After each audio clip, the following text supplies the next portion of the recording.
So we just received this package from Steamforged Games. It is almost 4.5 kilograms and I have absolutely no idea what's in it.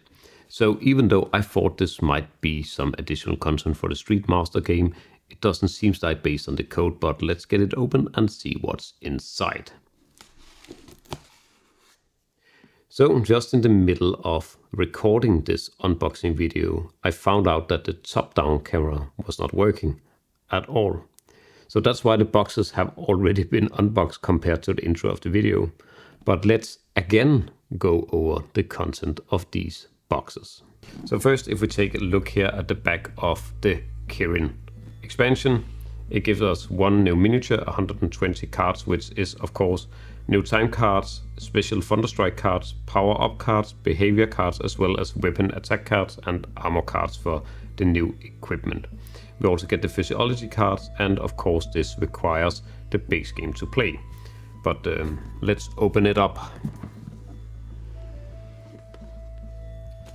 So first in here we have the rulebook / quest book.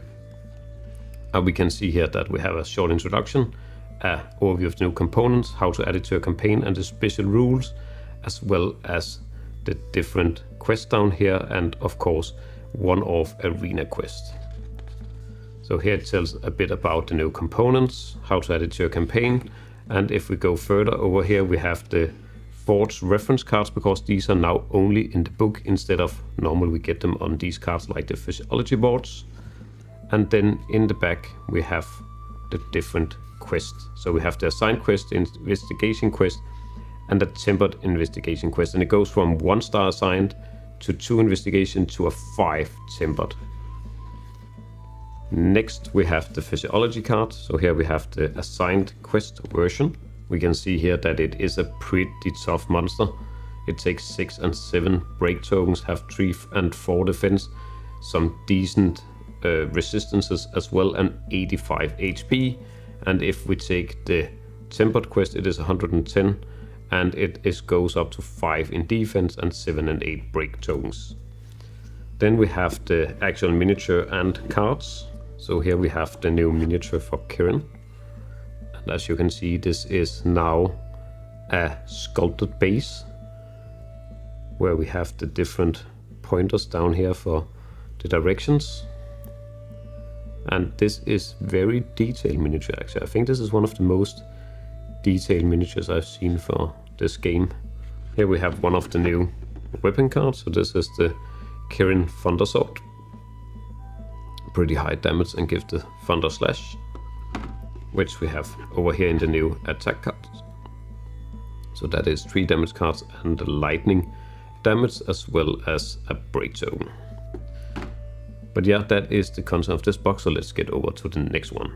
So the next one is the Picking Bones expansion, and if we take a look at the back of this one, we can see here it gives us 3 new monsters, the Great Gyros, tzitzi-ya-ku and Radoban, and it has a lot of additional components, such as of course all different behavior cards, time cards, item cards, as well as new equipment and the associated attack cards.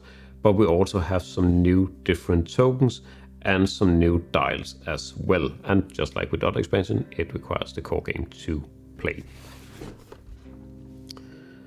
We can see that first off we have the rulebook, and this is quite thick, as you can probably see here. And it contains an overview of new components, some optional additions, and the 3 monsters, as well as the forged board reference card. So here we have the overview of all the new components and how to use them. And then if we go further over here over the special rules, we should have the forged reference pages as well. And then we come to the different quests. So here we have the assigned quest for tzitzi-ya-ku as an example. It seems to be one of the lower end monsters. Then we have the new token boards with the new dials and the new tokens.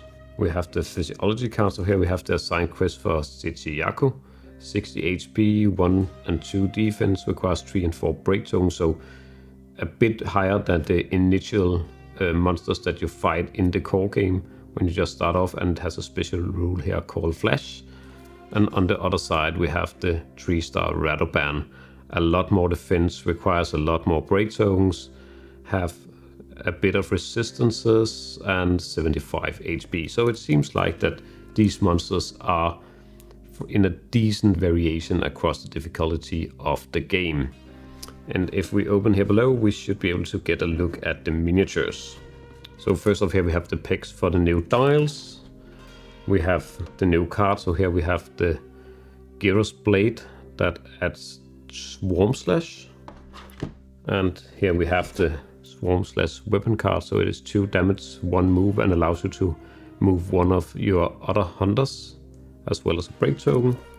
And down here we have one of the new behavior cards. So this is tzitzi-ya-ku's Flare Retreat, which allows one player to act with 2 cards. It moves backwards and then it does attack damage 7 in range 4. And that is apparently all targets it can reach. And it also has a pretty high dodge value, so seems to be an interesting fight. Next off we have the miniatures. So first off here we have the Great Gyros, and again it has the sculpted base. This is a pretty basic sculpt, but looks nice. Then we have Radoban over here. So here we have Radoban.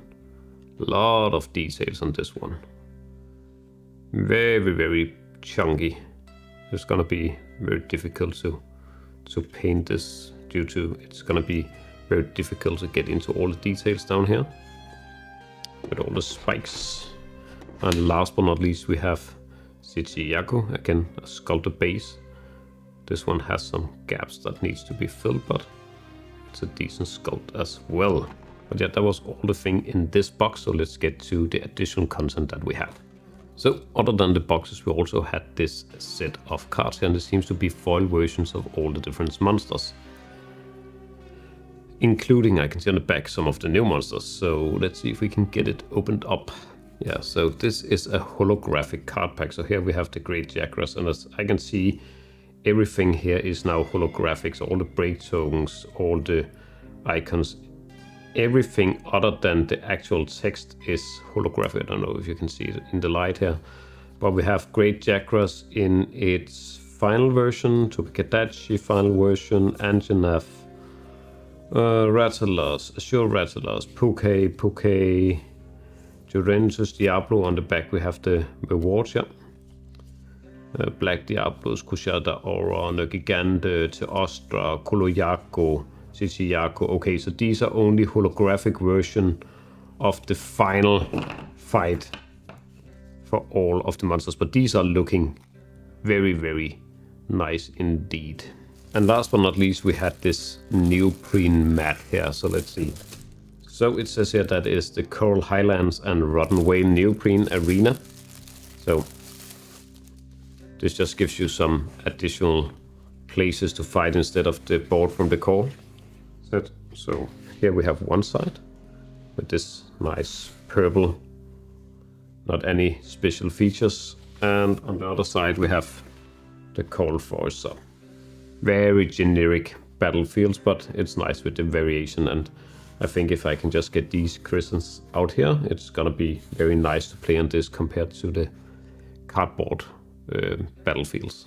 But yeah, that was everything in this box from steamforged games. So we had the Picking Bones and the Kirin expansion, as well as the Neoprene Mat and the holographic final version of each of the monsters.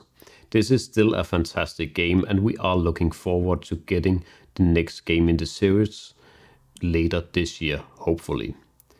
If you had any comments, please write them in the comment section below, and if you found this video helpful or enjoyed it, please consider giving us a like and subscribing to the channel. It is highly appreciated. But as always, that's all for today's video. Thanks for watching and happy gaming.